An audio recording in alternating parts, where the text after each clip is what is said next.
Hello, welcome to my YouTube video. My name is Lara Meriç, and this is my project for the Data Mining and Business Intelligence course at Istanbul Aydın University. And I am a MIS student, and in this project, I reference classification of mobile phone price dataset using machine learning algorithms. So, the idea behind original paper and my paper are really pretty simple. We all use smartphones and we know some phones are more expensive than others. But what exactly affects the price? Simply, we are looking for how well we can predict a phone's price just by looking at its technical features like RAM, battery power, and display resolution, and etc. That means no brand, no design, just the features. So this project aims to classify mobile phones into price range using machine learning algorithms. So I implemented four classification models: support vector machine, decision tree, key nearest neighbors, and naive Bayes algorithms. I trained these models with metrics like accuracy, precision, recall, and F1 score. So let's continue with the materials and methods part. I used the mobile price classification dataset in Kaggle and start with data pre-processing. Since there was no missing values, so I was lucky and split the data into 70% of the data for training and 30% for testing, just like the original paper did. And after that, I used a correlation heat map to make feature selection. Based on the correlation map, I choose RAM, battery power, pixel width, pixel height. Let me show you how I selected in correlation heat map. You can see here price range. Um, 1.0 means it is a positive relationship each between two values, between two features, and -1 means it is negatively related to the feature. As you can see in this example, the RAM is 0.92 to price range, and for pixel width it is 0.17. It is pixel height, it is 0.15, and for battery power it is 0.20. As you see, I choose four of them as the original paper made. Let's check out the classification algorithms that I used. Um, First one is SVM. This one is great for high dimensional data, and it was effective, best performing for my paper and the original paper too. And for decision tree, which I improved using grid search CV to find the best settings, it was a good algorithm too. And for KNN, with key equal to 5, meaning it predicts the class of a sample based on the majority class among its 5 nearest neighbors. And the last one is naive Bayes, which is simple but fast, but it assumes feature independence. And in my example, feature independence is not necessary, not the case, because my features were related to each other, so it was worse in my example. Let's continue with evaluation metrics. These formulas in the table help understand how well the model is performing. And let me explain accuracy, how often the model is correct overall, for precision, how correct the positive predictions are, and for recall, how well the model finds all positive cases, and for F1 score, it is a balance between precision and recall. So let's take a look on the code and implementation part.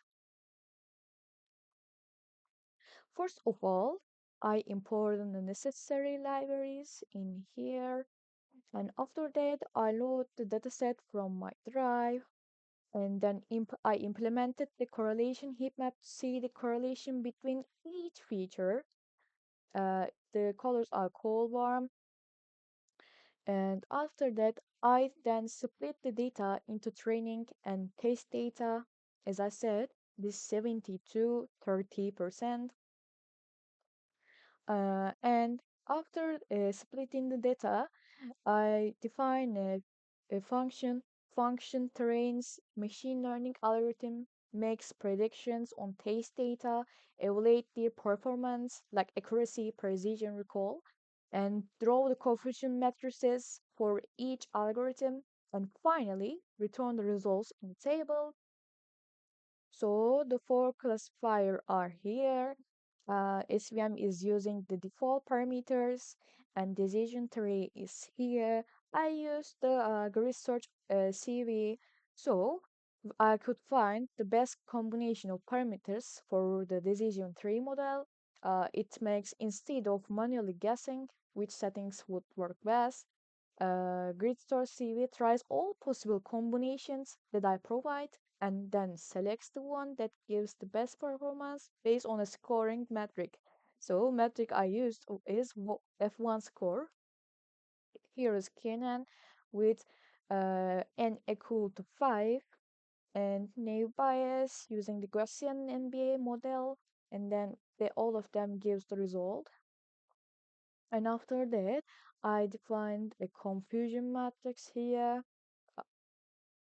Um, the confusion matrix is for each model with feature selection and without feature selection. And in the result part, I have showed classifier performances here without feature selection and with feature selection. The correlation matrix shows how well the model predicted the correct price categories. Each row represents the actual class, and each column is predicted class. For example, let me go to the SVM one. Um, in this SVM matrix, most values are correctly predicted with only a few misclassifications. That shows it's a strong model for this dataset.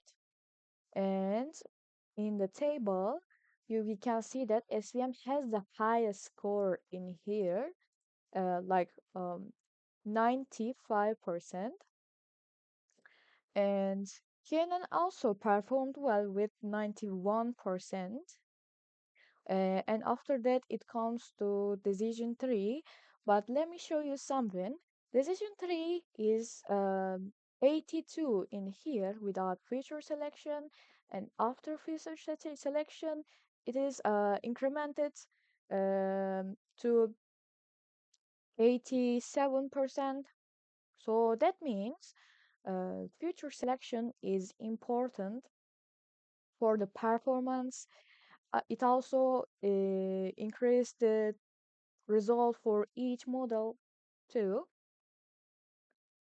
Naive bias is the worst one here because it depends on feature independence, but in my dataset, the features were related to each other.